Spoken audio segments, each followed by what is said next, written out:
Hello ladies and gentlemen, Willie here. Should you be worried about your raid spot? A lot of things change across the Dark Portal: class balance, raid size, raid composition, utility for the hybrid specs, and you shouldn't expect the same format that we see at the moment in raids to really carry across at all. Now I'm sure you've seen the changes going into the expansion. You might have seen class tier lists, DPS rankings, and who sits at the top or just rankings in general will change from phase to phase in the expansion, and that is considering 2.43 class balance. The new gear that becomes available does switch things up, and I'm midway through the Is It Any Better Now series, and we're still waiting on the Hunter and Warlock vids, but yeah, I think everyone knows they're going to be pretty good. What else changes then? Raid size? Think how many people you've seen come and go throughout Classic, and how many of those are going to come back? How many people do you think have been in your raid total? 60? 70? Over 100? Imagine that, that's a lot of Karazhan being run at once. So should you have any real concern that your raid spot may be gone? With 40-man raids, there's a lot of space to just bring along, well, whoever shows up on the night really. It's just such a huge number of people. Cutting that down to 25 means 15 people are already at risk or going to be swapped out on the bench raid to raid. Or maybe they can get 10 more and form their own raid.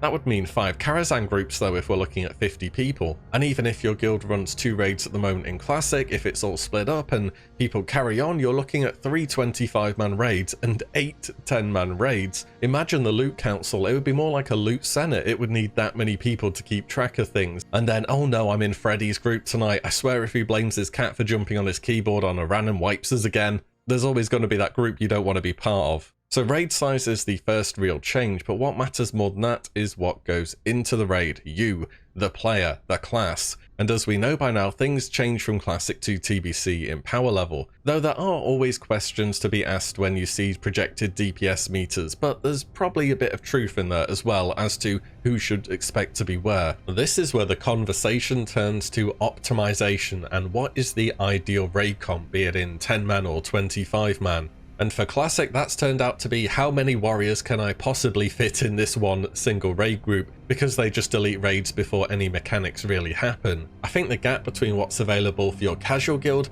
and what speedrun guilds opt to take is going to be a lot closer in TBC through the nature of wanting to bring a wide variety of utility specs along to the raid, and the fact that those classes will be in demand now. Your average raid comp for Classic probably looks absolutely nothing like what speedruns do at the moment. And yet you've probably got through the content just fine. It'll take you a bit longer, but hey, if the end boss of the raid goes down, then it's job done, right? And comparing optimizing your composition in Classic to retail is kind of a bit of a silly thing to do. When you look at all the work, the sims, the multiple different alts, gearing out different characters just in case you end up maybe needing them, it doesn't really follow through for Classic. Because unlike Classic, that level of preparation is kind of needed there, and not just for world first guilds either. The content is just really difficult on Mythic.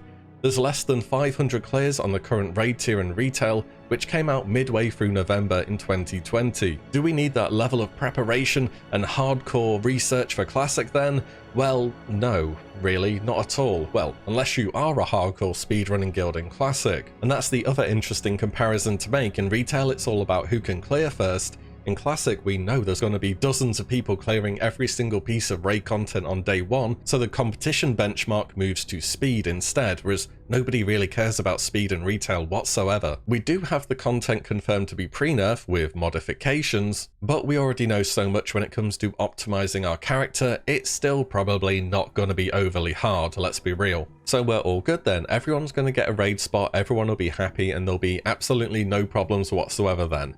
Well, there is this little problem actually, and that's not the raid size or even the class balance, it's the class distribution at the moment. Which, if we look at Ironforge.pro, which for once tells us the exact subset of players we want to look at, that being the raiding population, that a lot of people are playing the classes that do the most damage, that perform the best, which is of course to be expected.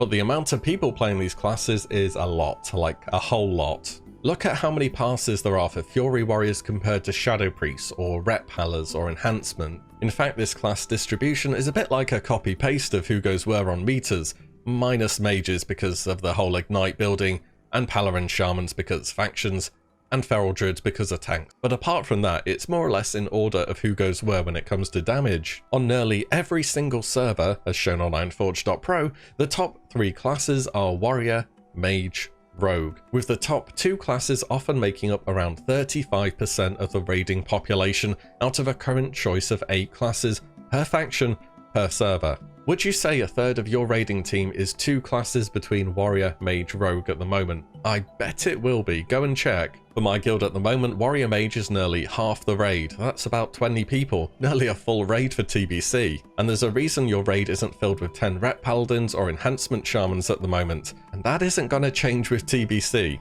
Warrior, Mage, Rogue at the moment are just, well, really good. People like playing the good classes, people like doing a lot of damage. And even if you raid for more fun or casually, the goal is still to clear the content, right? And if you manage to clear a raid with 10 Rep Paladins, you're more clearing despite the class, not because of it. The same isn't true for Fury Warriors. And in TBC, a lot of classes move from raw performance to more utility because Blizzard clearly wanted a lot more representation for some of the more downtrodden classes or the classes that have been pushed or pigeonholed into healing. Now, Warriors don't drop to where Retributions are in the moment in terms of damage, far from it actually, but you kind of do want a lot of the different specs in your raid now for utility. And it's kind of similar to Classic. You have our classes that do damage, and then the classes that make the classes that do more damage, if that makes sense. Oh, and tier 4 and 5 just in general are full of fights which are just not favourable for melee whatsoever. The top performers we see in Classic will not be the same over in TBC, and they appear to be way overrepresented as a proportion of the raiding population at the moment. So then, should you be worried about your raid spot? Well, probably not, unless everybody decides they want to stay with the same class as they do at the moment, which I don't think will happen. I think people are jumping at the opportunity to play a hybrid DPS and actually be wanted and in demand. Unless you are in a really hardcore speedrun guild, in which case, yeah, you probably want to think about re-rolling if you don't already have your raid spot secured, but you didn't need me to tell you that, did you? I think one of the biggest changes will be the actual raid size downgrading and how many raid teams guilds at the moment will run, or whether we're just going to see an absolutely enormous amount of new guilds pop up out of nowhere to take all those players who are being moved about on the bench or just can't find a spot in their main raid anymore. And I think with things like the quote-unquote new classes coming into the game for both factions, as well as the pre-patch leveling period and just the boost in general, is going to get a lot of people off the current classes which are overrepresented and pretty much onto the next flavor of the expansion, which is one of the benefits or downsides of Classic, I guess. It's very strange for an MMO to never be rebalanced and for everyone to know in advance what will be the best for basically the whole game. There we go then, I just wanted to go over that really quickly. I think there's quite a lot of negativity around certain classes and people are expecting them to just go from amazing to completely useless. They'll still be used, it's just how many people will want to play that, and will there be enough people actually looking for that class to fill out their raid spots. I think for the vast majority of people, you'll be just fine when it comes to getting a spot in a raid. That's it then, let me know what you think if anything, and as always, thank you so much for watching and listening in, and I'll see you on the next one very soon.